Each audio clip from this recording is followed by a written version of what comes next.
നമസ്തേ. സാമ്പത്തികമായിട്ട് നിങ്ങൾ കഷ്ടത അനുഭവിക്കുന്നുണ്ടോ? അങ്ങനെയുള്ളവരാണെങ്കിൽ മാത്രം ഈ വീഡിയോ കാണുക, ഞാൻ പറയുന്ന കാര്യങ്ങൾ കേൾക്കുക. മൂർത്തികളുടെ സന്ദേശമാണ്. സാമ്പത്തികമായിട്ട് ബുദ്ധിമുട്ട് അനുഭവിക്കുന്നവർക്ക് വേണ്ടിയിട്ട് മാത്രമാണ് ഞാൻ സംസാരിക്കുന്നത്.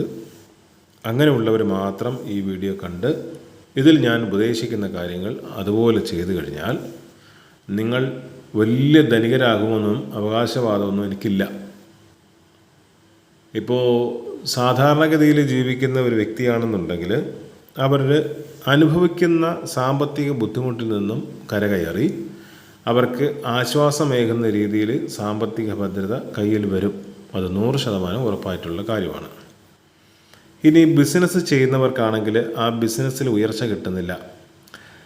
അതിനെ നമ്മൾ ഉപയോഗിക്കുന്ന, അതായത് ഇൻവെസ്റ്റ്മെൻറ്റ് ചെയ്തിട്ട് നമുക്ക് ആ ഉദ്ദേശിക്കുന്ന ഒരു പ്രോഫിറ്റ് നമുക്ക് തിരിച്ച് കിട്ടുന്നില്ല എങ്കിൽ ഞാനിതിൽ പറയുന്ന കാര്യങ്ങൾ ശ്രദ്ധാപൂർവം കേട്ടുകൊണ്ട് അപ്രകാരം ചെയ്തു കഴിഞ്ഞാൽ തീർച്ചയായിട്ടും നിങ്ങൾക്ക് ബിസിനസ്സിൽ പ്രോഫിറ്റ് ഉണ്ടാകും.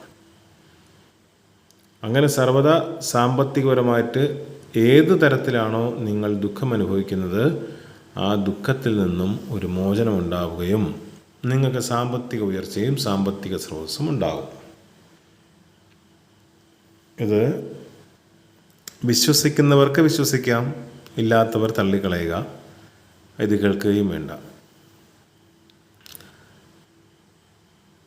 ഇതിൽ പറയപ്പെടുന്ന കാര്യങ്ങൾ എന്ന് പറയുന്നത്, ഞാൻ ഇപ്പോൾ പറയുന്ന കാര്യങ്ങൾ അത് കേട്ട് അതുപോലെയാണ് നിങ്ങൾ പ്രവർത്തിക്കുന്നതെങ്കിൽ തീർച്ചയായിട്ടും നിങ്ങൾക്ക് ഉന്നതി ഉണ്ടാകും.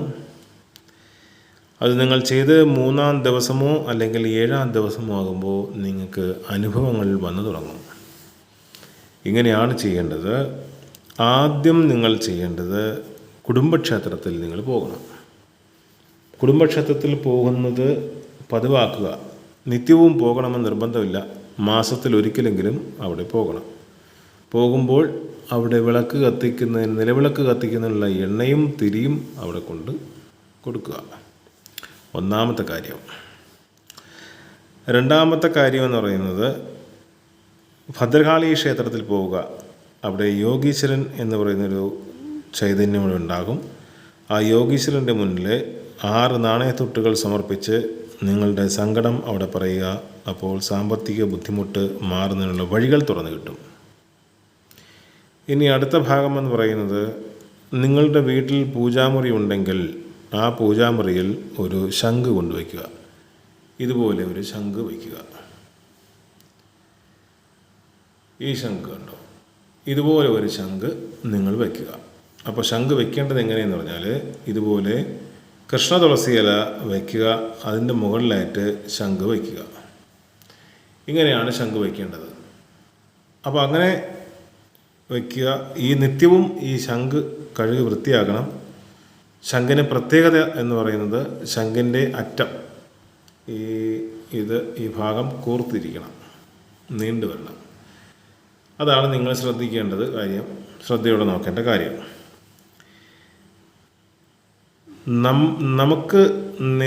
നമ്മുടെ നേരെ ആയിരിക്കണം ഈ ശംഖ് വയ്ക്കേണ്ടത്. അതായത് നമുക്ക് തൊഴുതു നിൽക്കുമ്പോൾ നമ്മളുടെ നേർക്കിന് ഈ വാലറ്റം വരണം. ഇനി അടുത്ത കാര്യമെന്ന് പറയുന്നത്, നിങ്ങളുടെ വീട്ടിൽ നിലവിളക്ക് കത്തിക്കുമ്പോൾ ആ നിലവിളക്കിലേക്ക് ഒരു നാണയത്തൊട്ട്, 1-2 നാണയത്തൊട്ടുകൾ സമർപ്പിക്കുക. അതായത് നിലവിളക്കിനകത്താണ് സമർപ്പിക്കേണ്ടത്.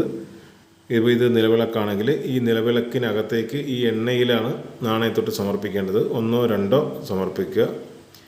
അത് വൈകുന്നേരമാണ് നിങ്ങൾ ഇടുന്നെങ്കിൽ പിറ്റേ ദിവസം വൈകുന്നേരം ആ നാണയത്തൊട്ട് ആ എണ്ണയിൽ നിന്നെടുത്ത് തുടച്ച് വൃത്തിയാക്കിയിട്ട് ഒരു ഡപ്പയ്ക്കകത്തിട്ട് വയ്ക്കുക. ഈ ഡപ്പയ്ക്കകത്തിട്ട് വയ്ക്കുന്ന നാണയത്തൊട്ട് 1 മാസമാകുമ്പോൾ അതെടുത്ത് എണ്ണി നോക്കിയിട്ട് അതിൽ എന്തൊക്കെ സാധനങ്ങൾ വാങ്ങാൻ പറ്റുമോ ആ സാധനങ്ങളെല്ലാം വാങ്ങി നിങ്ങളുടെ കുടുംബക്ഷേത്രത്തിൽ പോകുമ്പോൾ അവിടെ സമർപ്പിക്കണം. അടുത്തൊരു ഭാഗമെന്ന് പറയുന്നത്, നിങ്ങളുടെ ശത്രുദോഷം വല്ലതുണ്ടെങ്കിൽ, അല്ലെങ്കിൽ കൈവശദോഷം, ദുർമന്ത്രവാദ ദോഷം, ഇതെല്ലാം ഉണ്ടെങ്കിൽ നിങ്ങൾക്ക് ഈ പറയുന്ന ഭാഗങ്ങളിലൂടെ വിജയിക്കാൻ കഴിയില്ല. നിങ്ങൾ ഈ പറയുന്ന ഭാഗം ചെയ്തിട്ട് നിങ്ങൾക്ക് 3-ാമത്തെയോ 7-ാമത്തെയോ ദിവസം നിങ്ങൾക്ക് അനുഗ്രഹങ്ങൾ വന്നിട്ടില്ല മാറ്റമില്ല എങ്കിൽ തീർച്ചയായും നിങ്ങൾ ഏതെങ്കിലും ഒരു ദുർമന്ത്രവാദ ശക്തിയോ അല്ലെങ്കിൽ ഏതെങ്കിലും ഒരു പ്രാക്ക് ദോഷമോ അല്ലെങ്കിൽ കൈവശദോഷമോ ഒക്കെ ഉണ്ടാകും.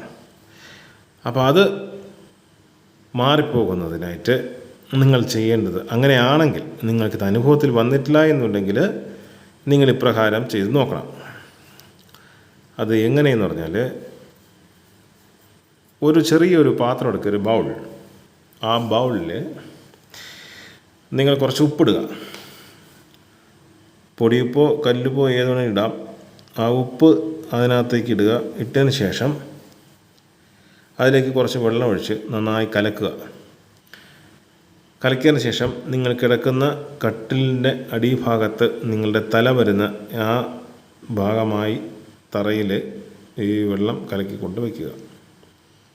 ഒരു ദിവസം അതിൽ കിടന്നുകൊണ്ട് പിറ്റേ ദിവസം രാവിലെ അതെടുത്ത് പുറത്ത് മറ്റൊരു വസ്തുവിലേക്ക് നമ്മൾ കളയുക. അല്ലെങ്കിൽ വീടിൻ്റെ തെക്ക് ഭാഗം അല്ലെങ്കിൽ പടിഞ്ഞാറ് ഭാഗത്തേക്ക് ഇത് ഒഴിച്ച് കളയുക. ഇങ്ങനെ നിങ്ങൾ 3 ദിവസം ചേർത്ത് ചെയ്യണം. ഇത് ചെയ്യുമ്പോൾ തന്നെ ഒരുമാതിരിപ്പെട്ട ബുദ്ധിമുട്ടുകളൊക്കെ അവിടെ മാറിക്കിട്ടും. അങ്ങനെ കിട്ടിയില്ല എന്നുണ്ടെങ്കിൽ അതിശക്തമായ രീതിയിലുള്ള ഏതോ ഒരു മോശമായൊരവസ്ഥ നിങ്ങളിൽ നിൽക്കുന്നു എന്നതിൻ്റെ അർത്ഥം. അങ്ങനെയാണെങ്കിൽ അതൊരു കർമ്മിയെ പോയി കണ്ട് കാര്യം പറഞ്ഞ് അതിൻ്റെ പരിഹാര കർമ്മങ്ങൾ ചെയ്യുക. ഞാൻ അങ്ങനെയാണ് ചെയ്യുന്നത്, ചെയ്തു കൊടുക്കുന്നു. അങ്ങനെയാണ് എൻ്റെ അടുത്ത് വരുന്നവരുടെ അടുത്ത് ആദ്യം ഞാൻ ഇതുപോലെ ആയിരിക്കും പറയുന്നത്, നിങ്ങൾ ചെയ്തു നോക്കുക. അങ്ങനെ ചെയ്തു നോക്കിയിട്ട് മാറ്റങ്ങൾ കാണുന്നില്ല എന്നുണ്ടെങ്കിൽ നമുക്ക് കർമ്മങ്ങൾ ചെയ്ത് അതിനെ ഒഴിവാക്കിയെടുക്കാം എന്ന് പറയും. ചില വ്യക്തികളോട് ഞാൻ ആദ്യമേ തന്നെ കർമ്മം ചെയ്യണമെന്ന് പറയും. കാരണം അത് അത്രത്തോളം കാഠിന്യമുള്ള കാര്യമായിരിക്കും. അപ്പോൾ അതുകൊണ്ട് അവർ ചെയ്താൽ മാറ്റം വരത്തില്ല. ഇപ്രകാരം നിങ്ങൾ ചെയ്തു കഴിഞ്ഞാൽ ഒരു പരിധിവരെ നിങ്ങളുടെ ഈ സാമ്പത്തിക ബുദ്ധിമുട്ടുകൾക്ക് ഒരു മാറ്റം തീർച്ചയായിട്ടും വരുന്നതായിരിക്കും. അപ്പോൾ നമ്മളെപ്പോഴും ഒരു പറയുന്നില്ലേ, ദരിദ്രർ സമ്പന്നരാവുകയും സമ്പന്നർ അതിസമ്പന്നരാവുകയും ചെയ്യുന്നു.